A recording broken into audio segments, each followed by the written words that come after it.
Everyone इस series में biology के अंतर्गत सर्कुलेटरी सिस्टम, जिसे परिसंचलन तंत्र कहते हैं, इससे रिलेटेड जितने भी पीवाईक्यू रहेंगे उसको इस सीरीज में हम कवर करने की कोशिश करेंगे। चलिए स्टार्ट करते हैं। फर्स्ट क्वेश्चन क्या कह रहा है, मानव रक्त दान के लिए कौन सा रक्त समूह सार्वत्रिक दाता होता है, यानी कि यूनिवर्सल डोनर होता है। ऐसा कौन सा ब्लड ग्रुप है जो यूनिवर्सल डोनर होता है? वह ब्लड ग्रुप कौन सा हो जाएगा एवरीवन? ए पॉजिटिव, बी पॉजिटिव, ओ समूह या फिर ए बी समूह या फिर ए पॉजिटिव, कौन सा हो जाएगा? यूनिवर्सल डोनर जो होता है एवरीवन, वह ओ जो ब्लड ग्रुप होते हैं वह यूनिवर्सल डोनर होते हैं। वो ब्लड ग्रुप यूनिवर्सल डोनर ही क्यों होते हैं एवरीवन? पहले आप इस पॉइंट को समझेंगे। किसी भी मानव के बॉडी की ब्लड के ऊपर अगर ए प्रकार की एंटीजन पाई जाती हैं तो वह ए ब्लड ग्रुप होता है, बी प्रकार की एंटीजन पाई जाती हैं तो वह ब्लड ग्रुप बी होता है। ए बी दोनों एंटीजन अगर उपस्थित होता है तो वह ए बी ब्लड ग्रुप होता है। अगर कोई भी एंटीजन अगर वह मानव ब्लड के ऊपर नहीं है, मानव रक्त के ऊपर नहीं है, तो क्या होता है, वह उसे जीरो कहा गया है। ठीक है, यानी कि कोई एंटीजन नहीं है तो उसी को जीरो ना कहकर उसका नाम ओ रख दिया गया। ठीक है, दूसरी बात है एवरीवन, यूनिवर्सल डोनर ओ को ही क्यों कहा गया है, उस पॉइंट को आप समझेंगे। देखिए क्या होता है, अगर ओ ब्लड ग्रुप में कोई एंटीजन नहीं है तो इसके खिलाफ बॉडी में कोई एंटीबॉडी नहीं होगा। ठीक है, तो एंटीबॉडी नहीं होगा तो यह किसी पर हमला नहीं करेगा, ई वाले पर, ओ वाले पर, ए बी वाले पर, क्योंकि इसमें एंटीजन ही नहीं है। इसी के लिए ओ जो ब्लड ग्रुप होता है वह यूनिवर्सल डोनर कहा गया है। वह ए वाले को भी मिल सकता है, बी वाले को भी चढ़ाया जा सकता है और ए बी दोनों को भी चढ़ाया जा सकता है। क्यों? क्योंकि ओ ब्लड ग्रुप के ऊपर कोई एंटीजन नहीं होता है, इसी के लिए इसका नाम जीरो रखा गया। जीरो ना रख करके इसे ओ कह दिया गया, और यह ओ है, जीरो है, तो इसके ऊपर कोई एंटीबॉडी नहीं बन सकता, इसी के लिए यह यूनिवर्सल डोनर होता है। ठीक है, आप यह बात को याद रखेंगे। चलिए नेक्स्ट क्वेश्चन की ओर आगे बढ़ेंगे एवरीवन। नेक्स्ट क्वेश्चन हो जाएगा, नेक्स्ट क्वेश्चन है, किस रक्त वाला व्यक्ति सार्वत्रिक दाता होता है? वह कौन सा ब्लड ग्रुप सार्वत्रिक दाता होता है? ओ होता है, जैसे कि अभी हमने आपको बताया। चलिए नेक्स्ट क्वेश्चन की ओर आगे बढ़ेंगे। नेक्स्ट क्वेश्चन हो जाएगा, अभिकथन ए, आरबीसी रक्त समूह के लोग सार्वभौमिक प्राप्तकर्ता होते हैं। आरबीसी ए बी जो ब्लड ग्रुप समूह के लोग होते हैं एवरीवन, वह यूनिवर्सल रेसिप्टर्स होते हैं, यानी कि रिसीवर होते हैं ए बी ब्लड ग्रुप। अब ऐसा क्यों होता है एवरीवन? ए बी जो ब्लड ग्रुप वाले हैं ये यूनिवर्सल रिसीवर क्यों, रिसिप्टर्स क्यों कहा गया है इसे?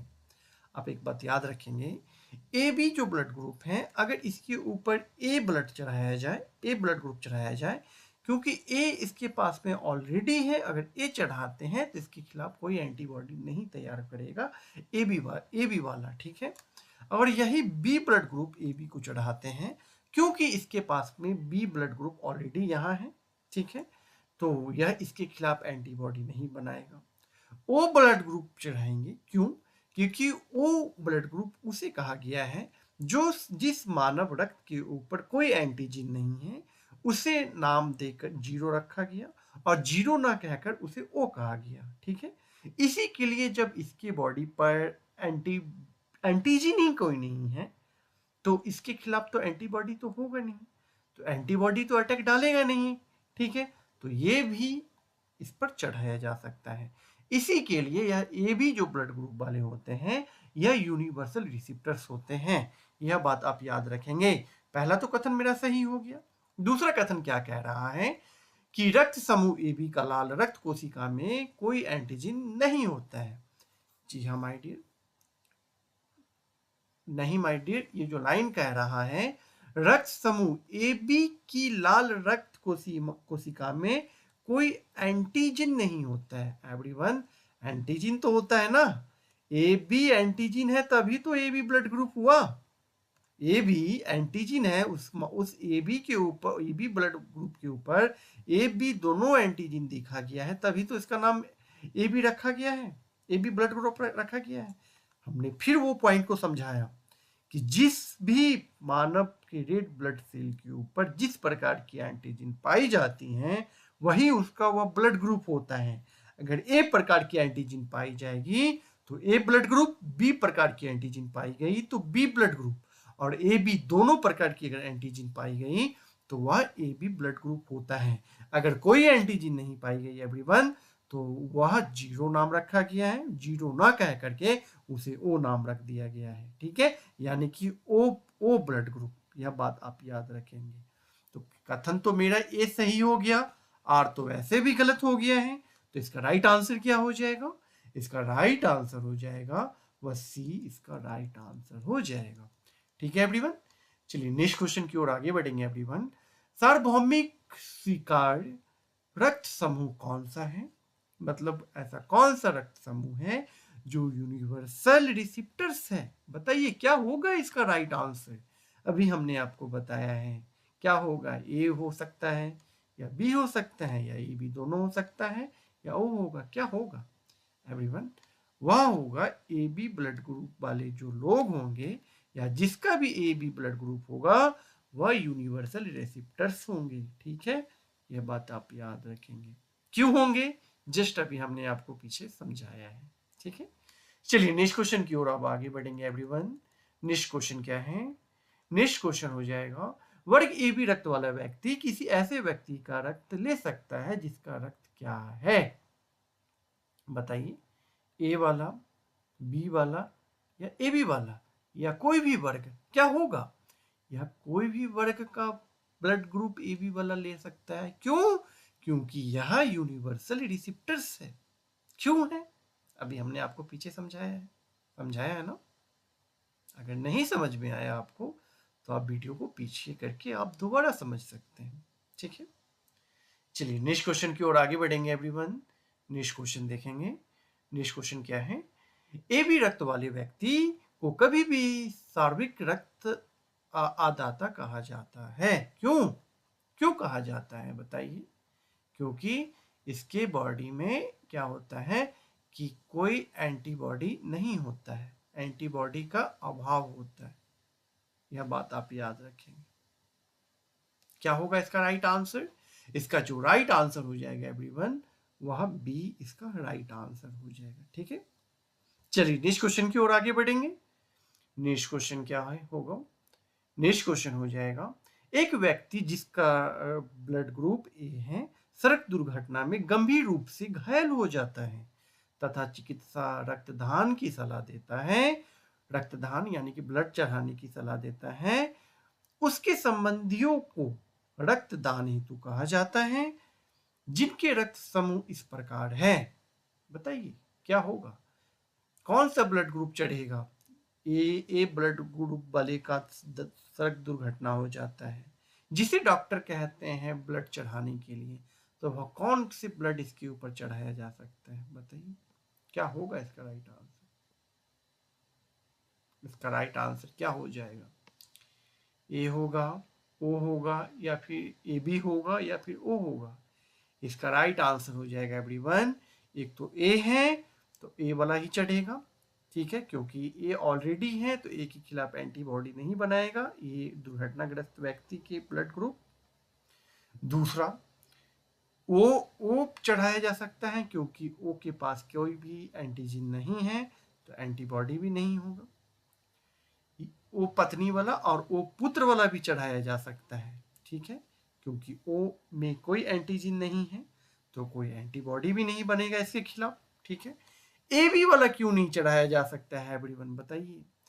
ये जो सड़क दुर्घटना वाले जो व्यक्ति हैं उसका ब्लड ग्रुप ए है, अगर ए बी ब्लड ग्रुप उसको चढ़ा दिया जाएगा तो ए के साथ साथ बी भी इसके बॉडी में चला जाएगा, ब्लड ग्रुप बी जाएगा तो जो सड़क दुर्घटना में ग्रस्त व्यक्ति का ब्लड ग्रुप ए है वह इस बी के खिलाफ एंटीबॉडी बनाना रेडी कर देगा, तैयार कर देगा और फिर इसे इस बी को मारने लगेगा जिससे उस व्यक्ति की मृत्यु भी हो सकती है। इसीलिए यह बी ये दूसरा नंबर नहीं होगा, यानी पहला, तीसरा और चौथा इसका राइट आंसर हो जाएगा। ठीक है, इसलिए इसका जो राइट आंसर होगा वह डी इसका राइट आंसर हो जाएगा। चलिए नेक्स्ट क्वेश्चन की ओर आगे बढ़ेंगे। नेक्स्ट क्वेश्चन देखते हैं। नेक्स्ट क्वेश्चन हो जाएगा, एक मनुष्य दुर्घटनाग्रस्त हो जाता है और उसे रक्तदान की आवश्यकता होती है, किंतु उसे रक्त समूह की परीक्षण करने का समय नहीं है। निम्नलिखित में से कौन सा रक्त समूह उसे दिया जा सकता है? क्या होगा एवरीवन इसका राइट आंसर? बताइए। अगर दुर्घटनाग्रस्त व्यक्ति के पास इतना समय नहीं है कि उसका ब्लड ग्रुप चेक किया जाए, तो उस दौरान ऐसे कंडीशन में कौन सा ब्लड ग्रुप चढ़ाया जा सकता है?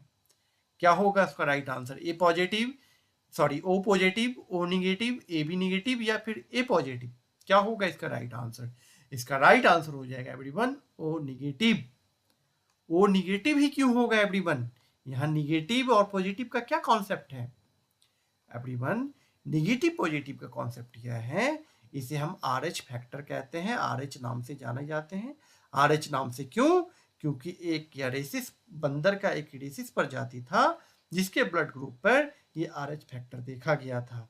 वहीं से यह RH फैक्टर मानव शरीर में आया और क्या हुआ कि जिस रक्त समूह में, जिस मानव के रक्त समूह पर यह RH फैक्टर है, तो यानी कि वह पॉजिटिव है, और जिस पर यह RH नहीं है, जिस व्यक्ति के ब्लड ग्रुप पर यह RH नहीं है, यानी कि वह निगेटिव है। ठीक है, तो हमने अभी क्वेश्चन किया था कि ऐसे व्यक्ति, ऐसे वह व्यक्ति जो दुर्घटनाग्रस्त हैं, उसके पास में इतना समय नहीं है कि उसका ब्लड ग्रुप को जांच किया जाए कि कौन सा ब्लड ग्रुप है। उस दौरान उसको ओ ब्लड ग्रुप ही चढ़ाया जा सकता है। ओ क्यों चढ़ाया जा सकता है? क्योंकि ओ यूनिवर्सल डोनर होता है। अब डोनर यूनिवर्सल डोनर क्यों होता है, यह चीजें हमने आपको पीछे वीडियो में समझाया है। ठीक है, और निगेटिव ही क्यों चढ़ाया जाएगा एवरीवन? निगेटिव इसलिए चढ़ाया जाएगा क्योंकि RH फैक्टर इस पे नहीं होता है। ठीक है, अगर पॉजिटिव चढ़ा दिया जाए, अगर वह व्यक्ति जो दुर्घटनाग्रस्त हुआ है, ठीक है, वह निगेटिव है और यह वो ब्लड ग्रुप पॉजिटिव चढ़ा दिया जाता है, तो यह निगेटिव पॉजिटिव के खिलाफ उस मानव बॉडी पे जो दुर्घटनाग्रस्त हुआ है, उसके बॉडी में एंटीबॉडी तैयार हो जाएगा। एंटीबॉडी तैयार होने के कारण वो इसे मारने की कोशिश करेगा पॉजिटिव निगेटिव को, जिस कारण उस व्यक्ति की मृत्यु भी होने की संभावना हो सकती है। इसी के लिए इस पर ओ निगेटिव ब्लड ग्रुप चढ़ाया जाता है। आप यह बात याद रखेंगे। RH फैक्टर का मतलब समझ गए हैं? यह RH फैक्टर एक रेसी बंदर की रेसिस प्रजाति है, वहीं से यह फैक्टर लिया गया था और यह मानव बॉडी पर भी देखा गया। जिस मानव बॉडी पर RH है, यानी कि वह पॉजिटिव है, अगर नहीं है तो वह निगेटिव है। यानी पॉजिटिव और निगेटिव का जो कॉन्सेप्ट है वो यहीं से देखा गया है। ठीक है, यानी कि A positive, A negative, B positive, B negative, A B positive, A B negative, O positive and O B negative. जो निगेटिव का कॉन्सेप्ट है वह यहीं से देखा गया है। ठीक है एवरीवन, चलिए नेक्स्ट क्वेश्चन की ओर आगे बढ़ेंगे। नेक्स्ट क्वेश्चन देखते हैं। नेक्स्ट क्वेश्चन क्या है एवरीवन? नेक्स्ट क्वेश्चन हो जाएगा, नेक्स्ट क्वेश्चन है, अज्ञात रुधिर वर्ग एक व्यक्ति गंभीर रूप से दुर्घटनाग्रस्त हो जाता है, उसे तुरंत ब्लड ट्रांसफ्यूजन की जरूरत पड़ती है। अस्पताल में आसानी से उपलब्ध निम्नलिखित वर्गों में से कौन सा ब्लड ग्रुप चढ़ाया जा सकता है? वही क्वेश्चन हमने आपको समझाया कि ओ निगेटिव ही चढ़ाया जा सकता है। ठीक है, चलिए नेक्स्ट क्वेश्चन की ओर आगे बढ़ेंगे। नेक्स्ट क्वेश्चन क्या है, यदि एक पिता का रक्त वर्ग ए है, यानी कि ब्लड ग्रुप ए है, एक पिता का ब्लड ग्रुप क्या है? ए है। माता का ब्लड ग्रुप क्या है? ओ है। ठीक है, हम यहाँ पर लिख देते हैं, यानी कि फादर का क्या है ब्लड ग्रुप एवरीवन? ए है। मदर का ब्लड ग्रुप क्या है? ओ है। ठीक है, तो बताइए पुत्र निम्नलिखित में से वह कौन सा ब्लड ग्रुप यानी रक्त वर्ग वाले हो सकता है? कैसे निकालेंगे आप इसको? चलिए देखते हैं। ये फादर का था एवरीवन, तो यहाँ पर हम एक यहाँ ये लगा देते हैं, ओ लगा देते हैं। इसको यहाँ से यहाँ करेंगे, यानी कि ए ओ। ठीक है, फिर इसको यहाँ ऐसे करेंगे, फिर ए ओ। ठीक है, फिर इस ओ को इस ओ के साथ जोड़ेंगे, ओ हो गया। फिर इस ओ के साथ जोड़ेंगे, तो ये भी हो गया। ठीक है, इस ओ से इसको काट देंगे, इससे हम इसको काट देंगे, ठीक है, तो यहाँ पर ब्लड ग्रुप कौन सा बन रहा है, ए बन रहा है और बी बन रहा है, यानी कि 50% चांस है, 25 मिला करके कितना, ये कितना हो गया, 50% चांस है कि ए ब्लड ग्रुप हो सकता है, और ये दोनों मिला करके फिर 25% मिला करके यानी कि 50% चांस है कि ओ ब्लड ग्रुप हो सकता है। ठीक है, तो क्या है राइट, इसका ऑप्शन देखते हैं, बी है जो कि नहीं होगा, ए बी है जो कि नहीं होगा, ओ है जो कि हो सकता है, 50% चांसेस बना हुआ है। ठीक है, और बी ए बी या ओ ये भी नहीं होगा एवरीवन। तो क्या होगा इसका राइट आंसर, इसका राइट आंसर हो जाएगा ओ, इसका राइट आंसर यानी कि सी इसका राइट आंसर हो जाएगा। ठीक है एवरीवन, चलिए नेक्स्ट क्वेश्चन की ओर आप आगे बढ़ेंगे। नेक्स्ट क्वेश्चन देखेंगे क्या है, नेक्स्ट क्वेश्चन हो जाएगा, आधान यानी कि ट्रांसफ्यूजन में रक्त न केवल रक्त के प्रकार में बल्कि डैश में भी संगत हो सकता है। क्या होगा राइट आंसर इसका एवरीवन, वह कौन सा, आरएच कारक या फिर सफेद कोशिका की संख्या, लाल कोशिका की संख्या, या दाता या फिर प्राप्तकर्ता का वंश, क्या होगा। ट्रांसफ्यूजन के दौरान रक्त न केवल रक्त के प्रकार में भी बल्कि आरएच फैक्टर भी देखा जाता है, इसलिए जो इसका राइट आंसर हो जाएगा वह आरएच इसका राइट आंसर हो जाएगा, पॉजिटिव नेगेटिव दोनों देखा जाता है। ठीक है, चलिए नेक्स्ट क्वेश्चन की ओर आगे बढ़ेंगे। नेक्स्ट क्वेश्चन है, किसी एक सामान्य व्यक्ति के रक्त का पीएच स्तर क्या होता है। पूछ यह रहा है, एक सामान्य व्यक्ति जिसका ब्लड ग्रुप का पीएच मान क्या होता है एवरीवन, क्या होता है पीएच स्तर, बताइए क्या होगा इसका राइट आंसर। ब्लड का जो पीएच मान होता है वह 7.3 से लेकर के 7.45 के बीच में होता है। ठीक है, यानी कि कहने का यह तात्पर्य हुआ कि यह अल्कलाइन नेचर का होता है। अल्कलाइन नेचर क्या होता है एवरीवन, जिस रक्त का पीएच, अल्कलाइन नेचर उसे कहते हैं जिसका मान 7 पीएच से ऊपर और 14 पीएच से नीचे होता है। ठीक है, 14 पीएच से नीचे होता है, उसे अल्कलाइन नेचर के अंतर्गत रखा गया है। ठीक है, अल्कलाइन नेचर के अंतर्गत रखा गया है, तो इसका जो मान है 7.3 से लेकर के 7.45 होता है ब्लड का पीएच मान, तो इसलिए जो इसका राइट आंसर हो जाएगा वह सी इसका राइट आंसर हो जाएगा। ठीक है, चलिए नेक्स्ट क्वेश्चन की ओर आगे बढ़ेंगे एवरीवन। नेक्स्ट क्वेश्चन क्या हो जाएगा, नेक्स्ट क्वेश्चन है, आरएच का पीएच मान क्या है, क्या होगा इसका राइट आंसर, अभी हमने बताया, बताइए आरएच सॉरी रक्त का पीएच मान क्या है, क्या होगा ब्लड ग्रुप का पीएच वैल्यू क्या है, बताइए इस क्वेश्चन का राइट आंसर आप हमें कमेंट बॉक्स में लिखकर बताएंगे। ठीक है एवरीवन, नेक्स्ट क्वेश्चन है, मनुष्य के शरीर का पीएच मान क्या होगा, वही क्वेश्चन रिपीट किया गया है, चलिए मैं ही बता देता हूं 7.4, और यह 7.4 यह अल्कलाइन नेचर का होता है। ठीक है एवरीवन, एवरीवन नेक्स्ट क्वेश्चन है, प्रतिजीन यानी कि एंटीजीन वह पदार्थ है जो हानिकारक जीवाणुओं को नष्ट करता है, विषाक्तता के उपचार के लिए प्रयुक्त होता है, या फिर शरीर के ताप को कम करता है, या एंटीबॉडी यानी कि प्रतिपिंड का निर्माण करता है, क्या होगा एंटीबॉडी का निर्माण करता है एंटीजीन। ठीक है, यह बात आप याद रखेंगे, इसलिए जो इसका राइट आंसर हो जाएगा वह डी इसका राइट आंसर हो जाएगा। ठीक है एवरीवन, चलिए नेक्स्ट क्वेश्चन देखेंगे, प्रतिजीन ऐसा पदार्थ है जो कि क्या करता है, क्या करता है एवरीवन, वह प्रतिरक्षा तंत्र को प्रभावित करता है, या विष के प्रतिकारक के रूप में प्रयोग किया जाता है, या फिर हानिकारक बैक्टीरिया को नष्ट करता है, या शरीर के तापमान को कम करता है, यह एंटीबॉडी तंत्र को प्रवर्तित करता है। ठीक है, प्रतिरक्षा तंत्र यानी कि एंटीबॉडी को यह बनाता है प्रतिजीन। ठीक है, इसलिए इसका जो राइट आंसर हो जाएगा वह सी इसका राइट आंसर हो जाएगा। चलिए नेक्स्ट क्वेश्चन है, निम्न में से एंटीजन की मूल विशेषता क्या है, क्या है एंटीजन की मूल विशेषता, बताइए, अभी हमने आपको 3 क्वेश्चन में आंसर दिया है, क्या हो जाएगा, वे हीमोग्लोबिन के निर्माण में प्रेरित करता है, या फिर वे प्रतिरक्षियों का निर्माण में को प्रेरित करता है, इंसुलिन को नष्ट करता है, या फिर प्रतिरक्षियों के विरुद्ध कार्य करता है, क्या होगा इसका राइट आंसर, क्या हो जाएगा एवरीवन, बताइए क्या होगा इसका राइट आंसर? इसका राइट आंसर हो जाएगा वो प्रतिरक्षियों के विरुद्ध कार्य करता है, ठीक है, एंटीबॉडी के विरुद्ध यह कार्य करता है। इसलिए जो इसका राइट आंसर हो जाएगा वह इसका नहीं एवरीवन, सॉरी, ये प्रतिरक्षियों का निर्माण करता है, ठीक है, एंटीबॉडी का निर्माण करता है, जैसा कि अभी हमने आपको समझाया था कि यह एंटीबॉडी का निर्माण करता है, ठीक है। ये तो इसलिए इसका जो राइट आंसर हो जाएगा वह बी इसका राइट आंसर हो जाएगा। चलिए एवरीवन, आज के लिए हम इतना ही रखेंगे। अगर यह सीरीज आपको पसंद आ रही हो तो आप इस चैनल के साथ अवश्य जुड़ सकते हैं। तब तक के लिए धन्यवाद। हम आपके साथ नेक्स्ट सीरीज में नेक्स्ट टॉपिक के साथ मिलेंगे या नेक्स्ट टॉपिक के PYQ के साथ मिलेंगे।